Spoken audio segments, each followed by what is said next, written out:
Tuhan telah menuntun kita memasuki tahun 2020 untuk mengalami dimensi yang baru, yaitu pola pikir yang baru, cara pandang yang baru, pelayanan yang baru, dan berkat-berkat yang baru, baik berkat jasmani maupun berkat rohani. Mari sama-sama kita bacakan firman Tuhan dari Mazmur 91. Dalam lindungan Allah. Orang yang duduk dalam lindungan yang maha tinggi dan bermalam dalam naungan yang maha kuasa akan berkata kepada Tuhan, tempat perlindunganku dan kubu pertahananku, Allahku yang kupercayai. Sungguh, dialah yang akan melepaskan engkau dari jerat penangkap burung, dari penyakit sampar yang busuk. Dengan kepaknya ia akan melindungi engkau. Di bawah sayapnya engkau akan berlindung. Kesetiaannya ialah perisai dan pagar tembok. Engkau tak usah takut terhadap kedahsyatan malam, terhadap panah yang terbang di waktu siang, terhadap penyakit sampar yang berjalan dalam gelap, terhadap penyakit menular yang mengamuk di waktu petang. Walau 1000 orang rebah di sisimu dan 10.000 di sebelah kananmu, tetapi itu tidak akan menimpamu. Engkau hanya menontonnya dengan matamu sendiri dan melihat pembalasan terhadap orang-orang fasik. Sebab Tuhan ialah tempat perlindunganmu, yang maha tinggi telah kau buat tempat perteduhanmu. Malapetaka tidak akan menimpa kamu, dan tulah tidak akan mendekat kepada kemahmu. Sebab malaikat-malaikatnya akan diperintahkannya kepadamu untuk menjaga engkau di segala jalanmu. Mereka akan menatang engkau di atas tangannya, supaya kakimu jangan terantuk kepada batu. Singa dan ular tedung akan engkau langkahi. Engkau akan menginjak anak singa dan ular naga. Sungguh, hatinya melekat kepadaku, maka aku akan meluputkannya. Aku akan membentenginya sebab ia mengenal namaku. Bila ia berseru kepadaku, aku akan menjawab. Aku akan menyertai dia dalam kesesakan. Aku akan meluputkannya dan memuliakannya. Dengan panjang umur akan kukenyangkan dia, dan akan kuperlihatkan kepadanya keselamatan daripadaku. 2 Tawarik 7 ayat 13 dan 14. Demikian bunyi firman Tuhan. Bila mana aku menutup langit sehingga tidak ada hujan, dan bila mana aku menyuruh belalang memakan habis hasil bumi, dan bila mana aku melepaskan penyakit sampar di antara umatku, dan umatku yang atasnya namaku disebut, merendahkan diri, berdoa dan mencari wajahku, lalu berbalik dari jalan-jalannya yang jahat, maka aku akan mendengar dari surga dan mengampuni dosa mereka, serta memulihkan negeri mereka. Haleluya! Haleluya! Haleluya! Haleluya! Kami tabiskan ibadah di pagi ini dalam nama Bapa, Putra, dan Roh Kudus, yaitu satu nama yang berkuasa di langit dan di bumi, Yesus Kristus, Tuhan dan Juru Selamat. Haleluya! Amin.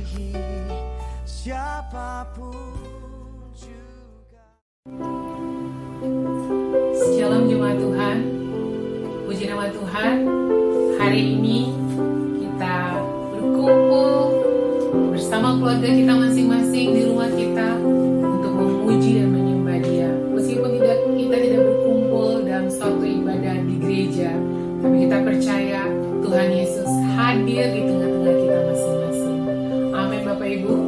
Mari kita siapkan hati kita untuk memuji dan menyembah Dia, karena hanya Dia satu-satunya Allah yang layak dipuji dan disembah. Mari kita siapkan hati kita untuk menaikkan pujian ini. Sama-sama katakan bersama saya. Firman-Mu berkata Kau besertaku, maka kuat roh dan jiwaku. Tangan-Mu Tuhan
ku sembah Yesusku,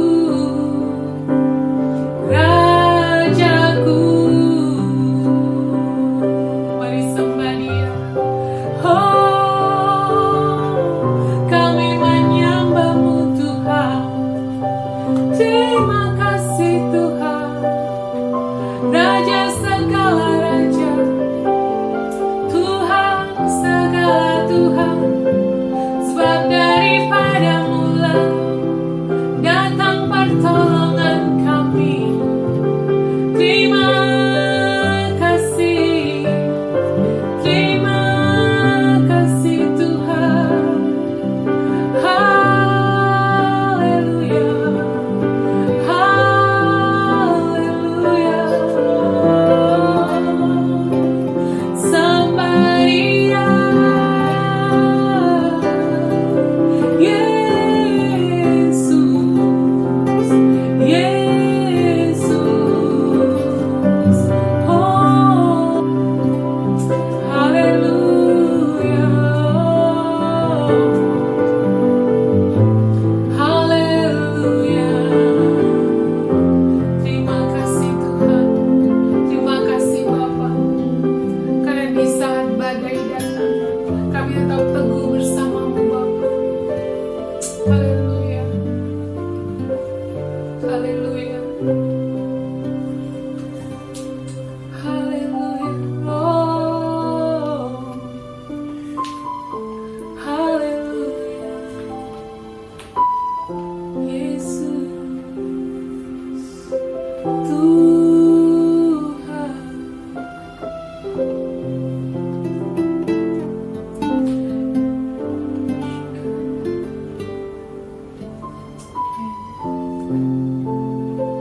Amin Tuhan, Kau tetap bersama kami Tuhan Yesus. Meskipun badai bergelora, kami tetap teguh bersama-Mu Bapa. Kalau kami ada sampai hari ini, itu semua karena kebaikan-Mu Bapa. Terima kasih Tuhan Yesus. Terima kasih Allah Roh Kudus.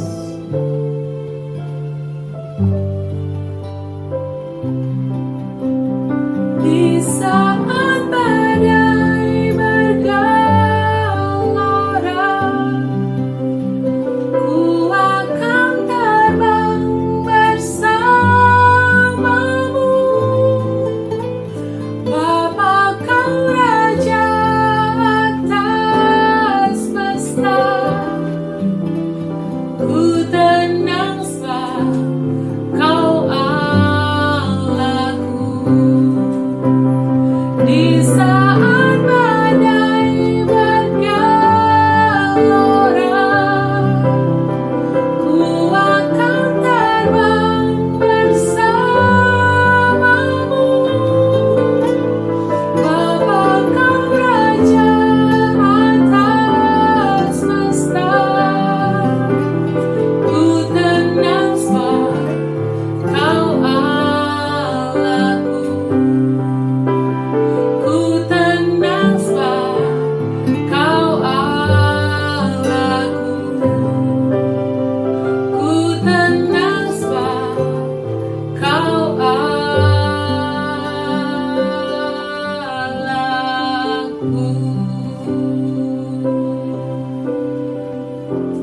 Terima kasih Tuhan Yesus. Terima kasih Bapa. Haleluya, haleluya, haleluya. Segala pujian, syukur, hormat hanya bagi Engkau yang layak menerima. Amin.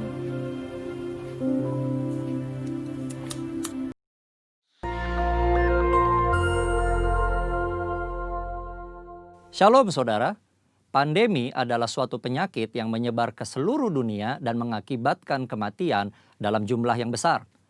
Dunia pernah menghadapi beberapa pandemi dan hari-hari ini kita sedang menghadapi pandemi COVID-19. Nah, banyak yang bertanya, apa makna pandemi ini bagi orang percaya? Untuk menjawab pertanyaan ini, mari kita melihat dua hal berikut terlebih dahulu. 1.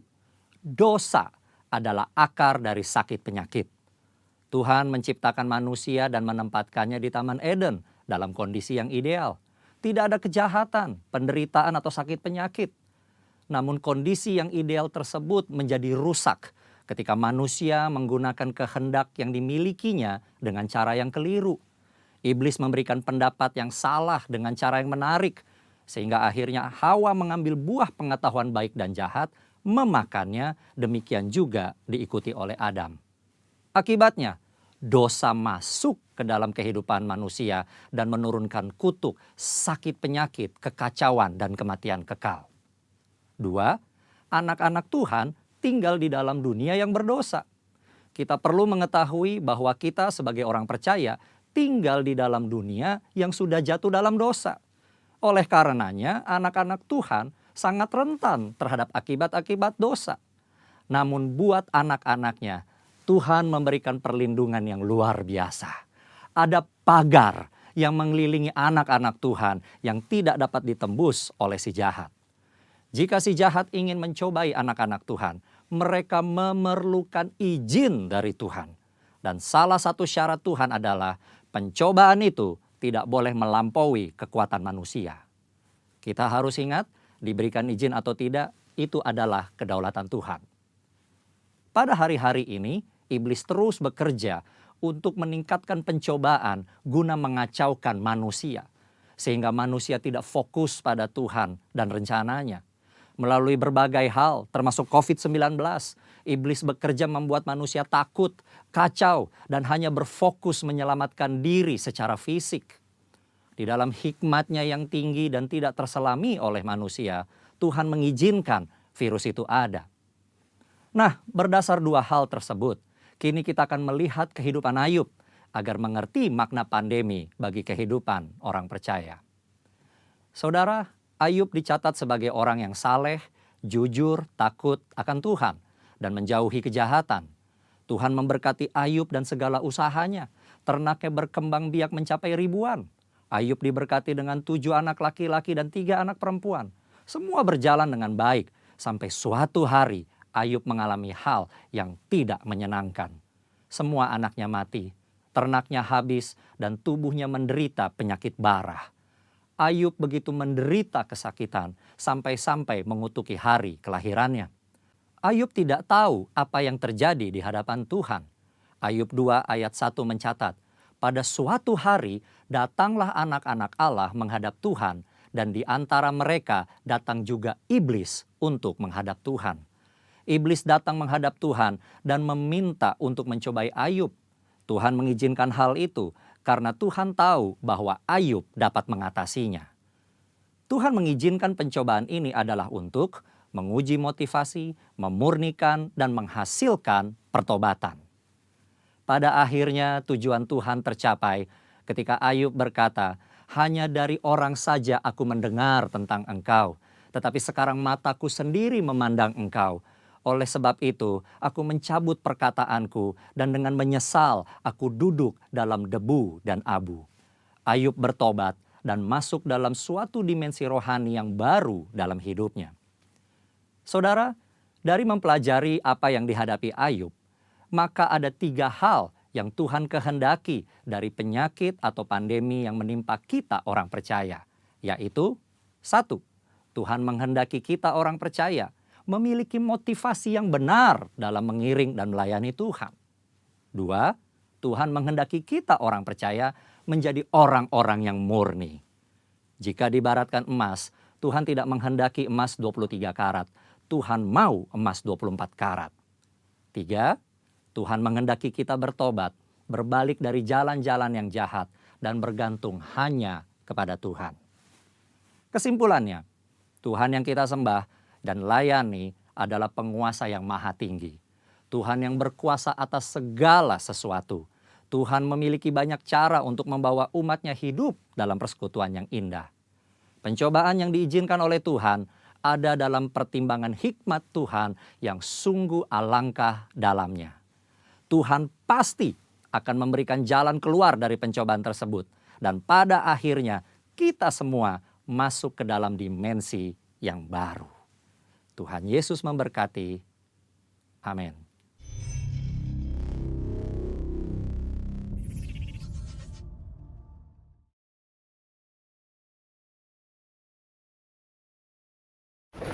Shalom Bapak Ibu, puji nama Tuhan. Kembali lagi kita berjumpa di ibadah dilakukan di rumah kita masing-masing. Dan sebelum kita merenungkan firman Tuhan, mari sama-sama kita tundukkan kepala kita berdoa. Bapa, di dalam nama Tuhan Yesus kami bersyukur atas segala pemeliharaan Tuhan atas kami, dan kami ada hingga saat ini hanya oleh karena anugerah, hanya oleh karena kemurahan Tuhan.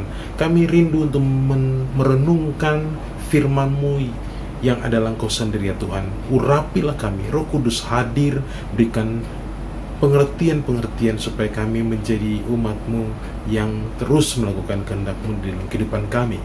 Di dalam nama Tuhan Yesus kami berdoa. Amin.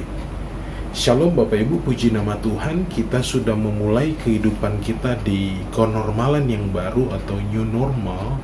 Dan kita mulai terbiasa dengan penggunaan masker, sering cuci tangan dan sebagainya. Itu yang terus harus kita lakukan. Baik, mari saya ajak kita untuk membuka bersama-sama dalam firman Tuhan yang datang bagi kita di Lukas pasalnya yang ke-12. Kita akan baca 3 ayat dari Lukas pasal 12 ayatnya yang ke-35 hingga ayat yang ke-37, dengan perikopnya adalah kewaspadaan. Baik, saya akan bacakan bagi setiap kita ya. Dan Bapak Ibu bisa mengikuti pembacaan ini di rumah. Ayat 35 mengatakan hingga 37, hendaklah pinggangmu tetap berikat dan pelitamu tetap menyala, dan hendaklah kamu sama seperti orang-orang yang menanti-nantikan tuannya yang pulang dari perkawinan, supaya jika ia datang dan mengetok pintu, segera dibuka pintu baginya. Berbahagialah hamba-hamba yang didapati tuannya berjaga-jaga ketika ia datang. Aku berkata kepadamu, sesungguhnya ia akan mengikat pinggangnya dan mempersilahkan mereka duduk makan, dan dia akan datang melayani mereka. Luar biasa ya, firman Tuhan saat ini datang buat kita supaya kita dalam hidup kita ini senantiasa waspada dan berjaga-jaga. Ini adalah kata-kata Yesus sendiri yang kemudian dituliskan dan disalin oleh Lukas dan ditulis dalam kitab Injil Lukas yang saat ini kita baca ya. Kalau di dalam beberapa kitab tulisan ini berwarna merah, atau mungkin di dalam handphone kita, tab kita, mungkin kita akan lihat berbeda dengan tulisan yang bukan perkataan Yesus ya. Dan Yesus mengatakan bahwa hendaklah pinggangmu tetap berikat dan pelitamu tetap menyala. Sebagian orang Kristen menganggap bahwa pelita ini berbicara atau melambangkan terhadap roh ya. Karena di dalam kitab Matius pasal 5 juga Yesus mengatakan bahwa engkau adalah terang dunia ya. Kita semua yang dipanggil Tuhan, yang dipilih Tuhan adalah terang dunia. Artinya kita ditentukan untuk menjadi terang atas dunia ini. Nah, untuk terus menjadi terang, untuk terus tetap pelita menyala, kita harus menjaga, atau kita harus menjaga hidup kita baik-baik. Kita harus waspada terhadap setiap keadaan. Saat ini ada protokol untuk kita lewati dalam kehidupan new normal ini. Dan selain daripada new normal untuk senantiasa kita berjaga-jaga, kita waspada, firman Tuhan ini juga mengingatkan kita untuk berjaga-jaga secara rohani. Oleh karena kita saat ini sedang hidup di dalam masa-masa akhir zaman, di mana sudah banyak yang di dalam Alkitab ini digenapi. Dan saat ini kita sedang melihat tanda-tanda zaman, dan firman Tuhan datang juga untuk kita waspada, bukan hanya dalam kehidupan kita yang saat ini kita lewati, tapi ini juga berbicara mengenai tetap menjaga roh kita bernyala-nyala. Bahkan firman Tuhan, Yesus katakan begini, dan hendaklah kamu sama seperti orang yang menanti-nantikan tuannya yang pulang dari perkawinan. Tuhan sedang mengingatkan kita, hendaklah kita seperti para hamba yang terus berjaga-jaga supaya pintu bisa dibuka. Ya. Mari kita menjadi anak-anak Tuhan, orang-orang Kristen, gereja Tuhan, seperti 5 wanita yang bijaksana yang memiliki cadangan minyaknya, supaya kita bisa menjaga pelita kita tetap menyala, rohani kita tetap menyala. Ya, firman Tuhan di dalam 1 Tesalonika, ya, 1 Tesalonika pasalnya yang ke-5, ya. 1 Tesalonika 5 ayatnya yang saya akan mengajak kita akan baca dari ayat yang ke-18 hingga ayat yang ke-22. Saya akan membacakan kepada Bapak Ibu bisa mengikuti dari rumah. Firman Tuhan katakan begini, mengucap syukurlah dalam segala hal, sebab itulah yang dikehendaki Allah di dalam Kristus Yesus bagi kamu. Ayat yang ke-19 katakan, janganlah padamkan roh, dan janganlah anggap rendah nubuat-nubuat. Ujilah segala sesuatu dan peganglah yang baik, jauhkanlah dirimu dari segala jenis kejahatan. Ya, untuk terus menjaga roh.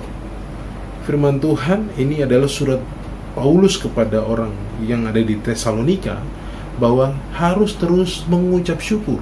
Ya, harus tetap berfokus pada Tuhan.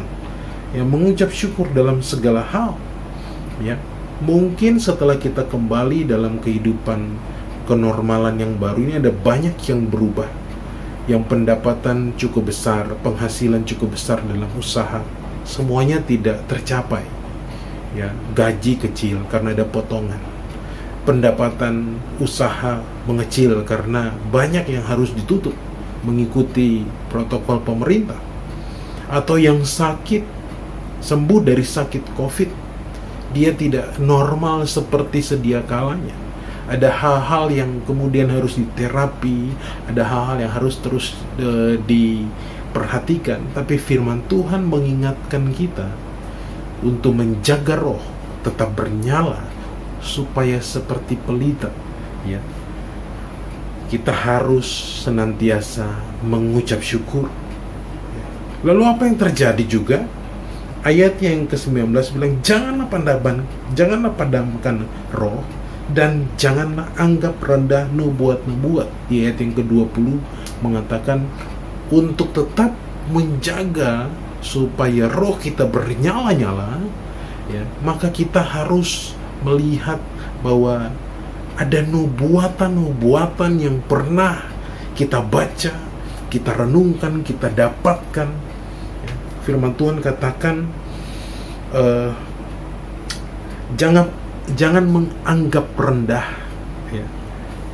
Semakin hari semakin kesini, ya, semakin Tuhan Yesus akan datang di kali yang kedua, ada banyak orang yang mulai mengejek sana sini. Di kitab Petrus katakan akan tampil banyak pengejek-pengejek dengan ejekan-ejekan.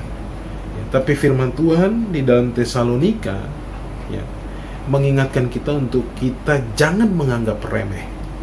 Ya, dengan tidak menganggap remeh akan membuat kita tetap berjaga-jaga, kita tetap waspada, ya, di dalam rohani kita di hadapan Tuhan. Ada nubuat yang pernah disampaikan oleh para nabi, ada firman Tuhan yang disampaikan oleh para rasul yang sudah tercatat, dan saat ini juga ada karunia-karunia nubuatan yang terjadi seturut dengan apa yang difirmankan di dalam firman Tuhan. Dan kita diperintah supaya menguji segala sesuatu. Amin.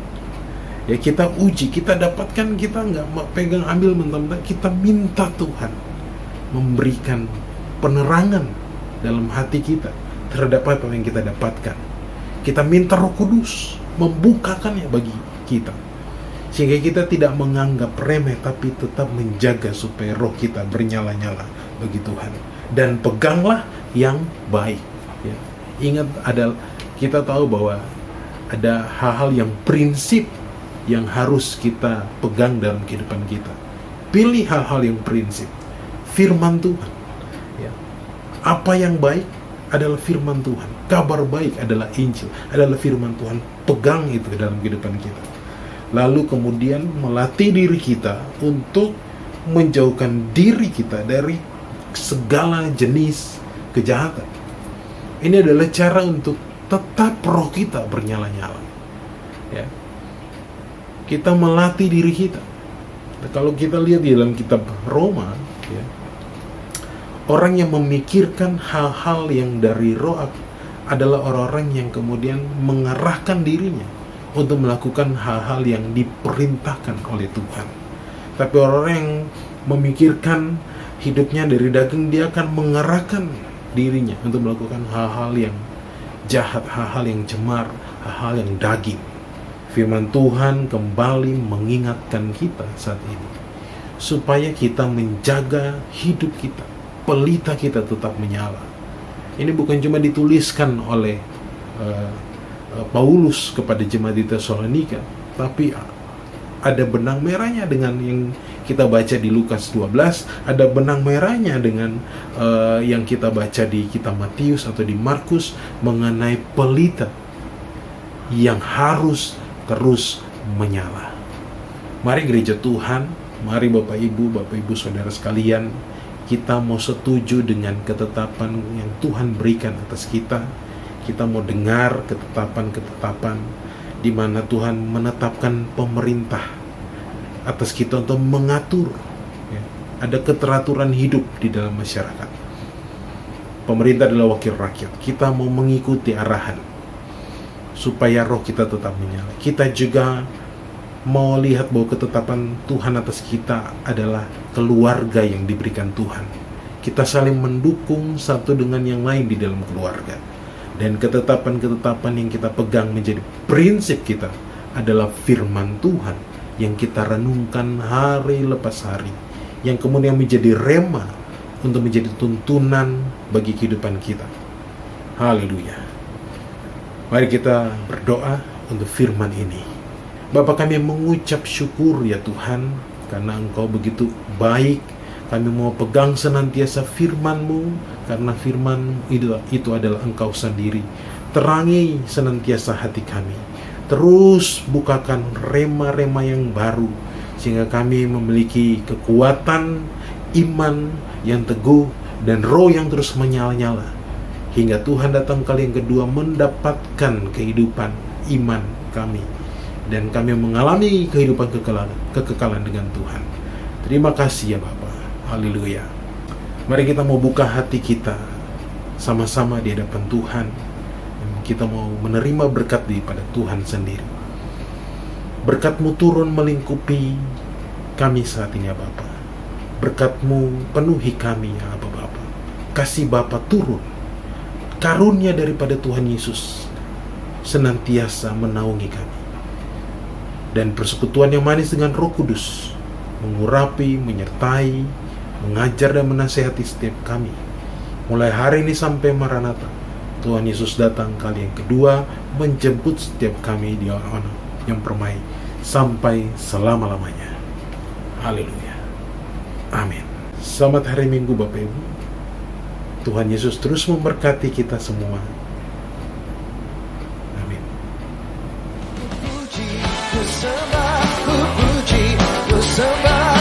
Yesus Kristus Sang Penebusku.